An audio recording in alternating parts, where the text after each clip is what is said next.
Kakaibang lakas ng katawan at iba't ibang mga karamdaman daw ang nalulunasan ng scalar energy.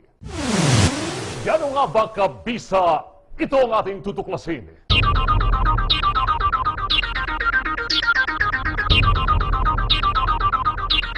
Mula sa bansang Malaysia, ipinakilala ni Jeremy Loy ang mga produkto ng quantum sa Pilipinas. Ayon pa rin sa kanya, ang mga produktong ito ay nagtataglay ng scalar energy mula sa mga mineral stones na natatagpuan sa Japan.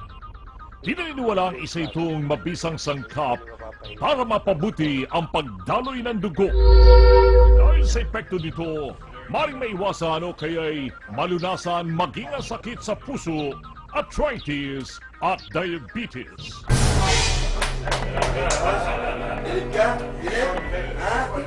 Isang sikat na retiradong basketball player na si Coach Alan Kaydig na nagpatuloy sa bisa ng mga produktong ito.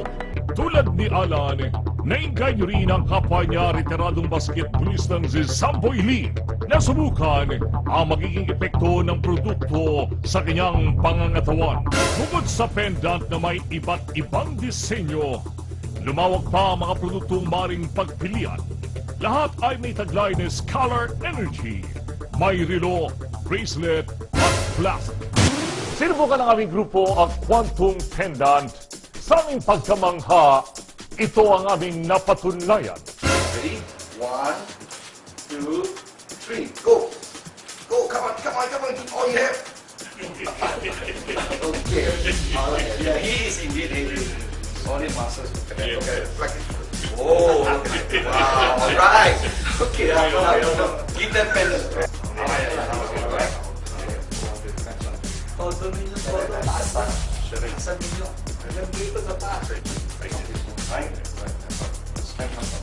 Okay, same position. Same position. Go down. Same position. Go down. Sustain him, hold him in the air, right? 1 at the count of 3. 1, 2, 3. Go. Leave him out. Stay there. 1, 2, 3. Okay, down, down, down. Gentle. 4.